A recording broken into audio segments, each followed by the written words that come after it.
Hello friends, my self Salman Ali. स्वागत है आप सबका हमारे इस ऑफिशियल यूट्यूब चैनल रहनुमा द वे ऑफ सक्सेस में। दोस्तों, जैसा कि आप सब जानते हैं कि आजकल के जो कम्पिटिटिव एग्जामिनेशंस हो रहे हैं उसमें जो है स्टैटिक जीके का बहुत ही बड़ा महत्वपूर्ण योगदान है।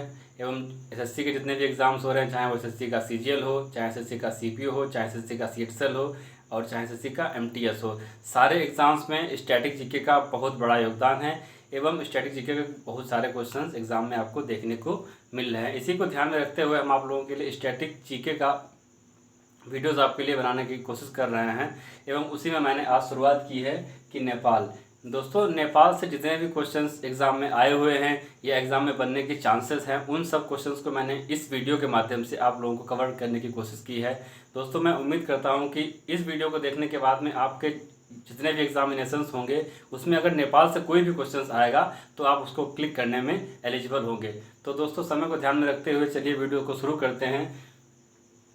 वीडियो में लिखा है कि लिखा है नेपाल। नेपाल से क्वेश्चन आता है कि नेपाल की राजधानी क्या है, नेपाल की मुद्रा क्या है, नेपाल के प्राइम मिनिस्टर कौन है, नेपाल के प्रेसिडेंट्स कौन है, नेपाल के राष्ट्रीय पशु कौन सा है, नेपाल का राष्ट्रीय खेल कौन सा है। इस तरीके से मैंने जो क्वेश्चंस लिख रखे हैं, आपके लगभग 22 to 20 क्वेश्चंस आपके सामने मैंने लिख रखे हैं।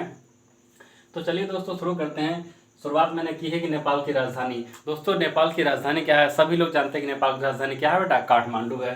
तो नेपाल की राजधानी क्या हो जाएगी आपकी यहाँ पे, काठमांडू हो जाएगी। नेपाल की राजधानी क्या है बेटा, काठमांडू हो जाएगी। उसके बाद मैंने लिखा है नेपाल की मुद्रा। तो बेटा नेपाल की मुद्रा आप सब जानते हैं। नेपाल की मुद्रा क्या है बेटा, नेपाल की मुद्रा है नेपाली रुपया। क्या है बेटा, नेपाली रुपया, नेपाली रुपया। उसके बाद में लिखा है बेटा नेपाल के प्रधानमंत्री, जो कि आप सब जानते हैं कि नेपाल के प्रेजेंट टाइम के जो प्रधानमंत्री हैं उनका नाम है केपी शर्मा ओली। क्या नाम बेटा, केपी शर्मा ओली, केपी शर्मा ओली। क्या नाम बेटा, केपी शर्मा ओली, केपी शर्मा ओली। और नेपाल के प्रेजेंट टाइम के राष्ट्रपति कौन है?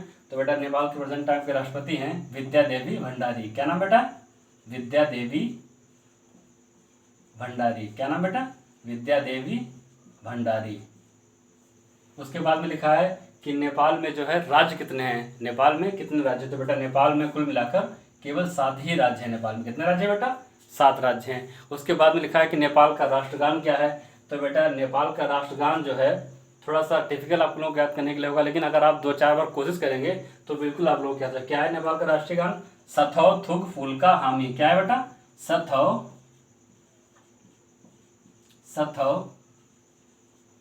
थुग फूल का हामी।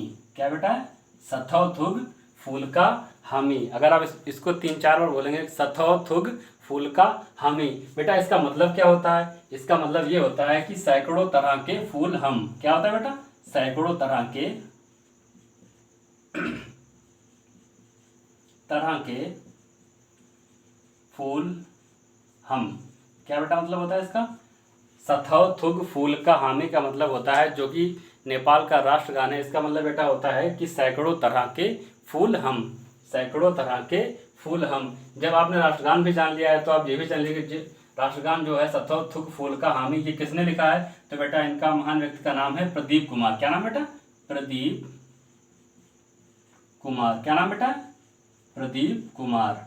अगर आप इस क्वेश्चन को 2-4 बार आप रिपीट करेंगे तो जाहिर सी बात है डेफिनेटली आपको याद हो जाएगा। उसके बाद में बेटा लिखा है कि नेपाल का राष्ट्रीय पशु क्या है?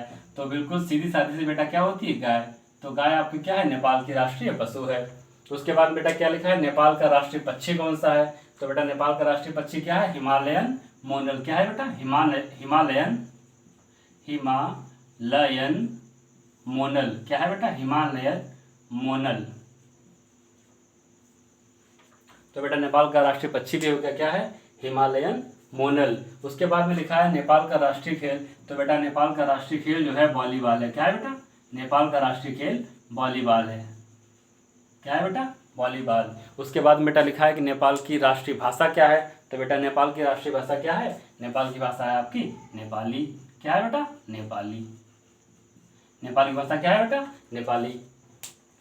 तो अभी आगे देखते हैं कि नेपाल का उच्च सदन क्या है। नेपाल का जो है उच्च सदन क्या है, देखते हैं नेपाल का उच्च सदन क्या है बेटा। इसका जो उच्च सदन है उसे बोलते हैं राष्ट्रीय, क्या है बेटा, सॉरी, राष्ट्रीय पंचायत तो संसद का नाम है। नेपाल का जो उच्च सदन है बेटा उसका नाम है नेशनल असेंबली। क्या नाम बेटा, नेशनल असेंबली। नेपाल का जो उच्च सदन है उसका नाम है बेटा नेशनल असेंबली। क्या नाम बेटा, नेशनल असेंबली। नेपाल का जो उच्च सदन है तो उसका नाम बेटा क्या है, नेशनल असेंबली। अब जब आपने उच्च सदन जान लिया तो उसके बाद में लिखा है नेपाल का निम्न सदन। तो बेटा नेपाल का निम्न सदन जो है उसका नाम है हाउस ऑफ रिप्रेजेंटेटिव्स। क्या है बेटा, हाउस ऑफ रिप्रेजेंटेटिव्स।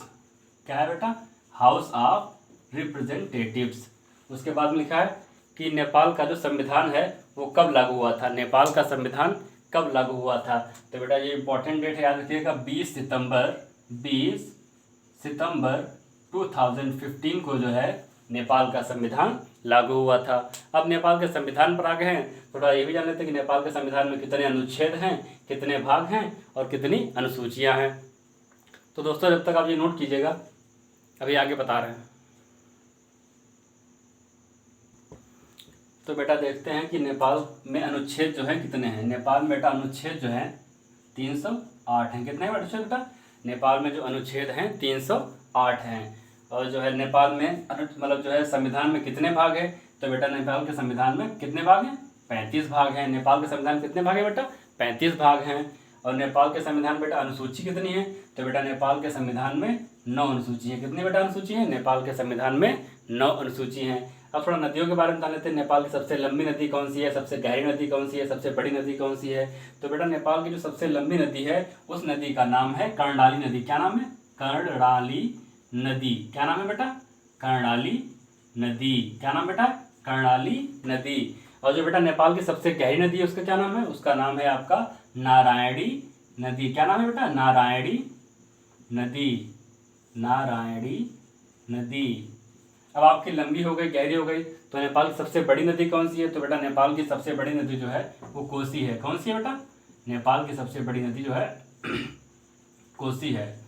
अब उसके बाद में लिखा है कि नेपाल की संसद का क्या नाम है। तो बेटा नेपाल की संसद का नाम जो है राष्ट्रीय पंचायत है। क्या नाम है बेटा, राष्ट्रीय पंचायत है, राष्ट्रीय पंचायत है।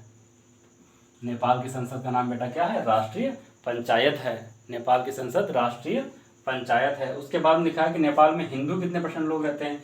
तो बेटा नेपाल में जो है 81 to 82% हिंदी लोग हिंदू जो लोग हैं वो निवास करते हैं। कितने, 81 to 82%। उसके बाद लिखा है कि नेपाल के प्रमुख त्यौहार कौन कौन से हैं। तो बेटा थोड़ा से टिपिकल नाम है लेकिन आप लोगों को याद हो जाएंगे। थोड़ा सा आप अगर 2-4 बार नाम को रिवाइज करेंगे, बोलेंगे तो बिल्कुल आपको नाम याद हो जाएंगे। तो पहला त्यौहार का नाम है, क्या नाम है, दशायन। क्या नाम है बेटा, दशायन। क्या नाम है बेटा, दशायन। क्या नाम है, दशायन। दूसरा त्यौहार बेटा क्या है, दूसरा बेटा त्यौहार है तिहार। क्या नाम है, तिहार। उसके बाद में क्या है बेटा, तीज। क्या नाम है बेटा, तीज। आपका दशायन हो गया, तिहार हो गया, तीज हो गया। इसके बाद में शायद गाड़ी यात्रा, गाड़ी यात्रा, गाड़ी यात्रा। दशायन हो गया, तिहार हो गया, तीज हो गया, गाड़ी यात्रा हो गया। उसके बाद में एक त्यौहार था जनाई पूर्णिमा। कौन सा बेटा, जनाई पूर्णिमा, जनाई पूर्णिमा आदि। ये वहाँ के महत्वपूर्ण त्यौहार हैं। तो दोस्तों इस वीडियो में आपने क्या सीखा कि नेपाल की राजधानी क्या है बेटा। तो नेपाल की राजधानी आपकी काठमांडू हो गई। नेपाल की मुद्रा आपकी नेपाली रुपया हो गया। नेपाल के प्रधानमंत्री के.पी. शर्मा ओली हो गए। नेपाल के राष्ट्रपति विद्यादेवी भंडारी हो गई। नेपाल में राज्य आपके 7 हो गए। नेपाल का राष्ट्रगान जो है सथो थुग फूल का हामी। इसका मतलब बेटा क्या होता है, इसका मतलब होता है कि सैकड़ों तरह के फूल हम, सैकड़ों तरह के फूल हम। जब आपने राष्ट्रगान भी जान लिया तो आप ये भी जान लिया कि राष्ट्रगान वहाँ का जो है किस महान व्यक्ति ने लिखा है। तो बेटा उन महान व्यक्ति का नाम क्या है आपका, उन महान व्यक्ति का नाम आपका प्रदीप कुमार है। उसके बाद में लिखा है कि नेपाल का राष्ट्रीय पशु क्या है। तो बेटा नेपाल का राष्ट्रीय पशु क्या है करके सीधी सादी क्या है, गाय। नेपाल का राष्ट्रीय पशु क्या है, गाय है। उसके बाद में क्या लिखा है, राष्ट्रीय पक्षी। तो नेपाल का राष्ट्रीय पक्षी क्या है आपका, हिमालयन मोनल है। राष्ट्रीय खेल क्या है, वॉलीबॉल है। भाषा क्या है, नेपाली है। उसके बाद नेपाल का जो उच्च सदन है उसे क्या बोलते हैं, नेशनल असेंबली बोलते हैं। उसके बाद में जो वहाँ का निम्न सदन है उसे क्या बोलते हैं, हाउस ऑफ रिप्रेजेंटेटिव्स बोलते हैं। उसके बाद में संविधान कब लागू हुआ, तो बेटा वहाँ का संविधान 20 सितंबर 2015 को लागू किया गया। उसके बाद में वहाँ के संविधान में कितने अनुच्छेद हैं, तो बेटा 308 अनुच्छेद हैं। कितने भाग हैं, तो 35 भाग हैं। कितनी अनुसूची हैं, तो 9 अनुसूची हैं। तो बेटा इसी के साथ साथ में आप भारत के संविधान में कितने भाग, कितनी अनुसूचियाँ, कितने अनुच्छेद हैं, आप ये भी जान लीजिएगा। तो बेटा नेपाल के संविधान में 395 अनुच्छेद 22 भाग एवं 12 अनुसूचियाँ हैं। कितने हैं बेटा, 395 अनुच्छेद 22 भाग एवं 12 अनुसूचियाँ हैं। उसके बाद में लिखा है कि वहाँ की सबसे लंबी नदी कौन सी है, तो बेटा वहाँ की सबसे लंबी नदी कौन सी है, आपकी कर्णाली नदी है। कौन सी है, कर्णाली नदी आपकी है। उसके बाद में लिखा है कि सबसे गहरी नदी कौन सी है, तो आपकी नारायणी नदी है। सबसे बड़ी नदी कौन सी है, तो बेटा कोसी नदी है। संसद का नाम क्या है, नेपाल की संसद का नाम बेटा क्या है, राष्ट्रीय पंचायत है। वहाँ हिंदू कितने % लोग निवास करते हैं, तो बेटा 81 से 82% लोग वहाँ हिंदू % लोग जो है निवास करते हैं। उसके बाद वहाँ के प्रमुख त्यौहार कौन कौन से हैं, तो प्रमुख त्यौहार आपके हो गए दशायन, ठीक है, तिहार, तीज, गाड़ी यात्रा, जनाई पूर्णिमा आदि वहाँ के प्रसिद्ध त्यौहार हैं। तो दोस्तों मैं उम्मीद करता हूं कि नेपाल से जितने भी क्वेश्चंस स्टार्टिंग में बन सकते हैं आज मैंने कवर किए हैं। अगर कुछ क्वेश्चंस, 1-2 क्वेश्चंस एग्जाम में आए हुए हैं जो मैंने कवर नहीं कर पाए हैं, तो अगर आप लोग कमेंट करके बताएंगे तो मैं उसका दूसरा वीडियो आपको बना के डाल दूंगा। तो दोस्तों ये थी हमारी आज की क्लास। दोस्तों अगर मेरा वीडियो पसंद आया हो तो वीडियो लाइक करें, चैनल सब्सक्राइब करें और आगे शेयर करें। तो दोस्तों घर पर रहिए, सेफ रहिए। जय हिंद, जय भारत।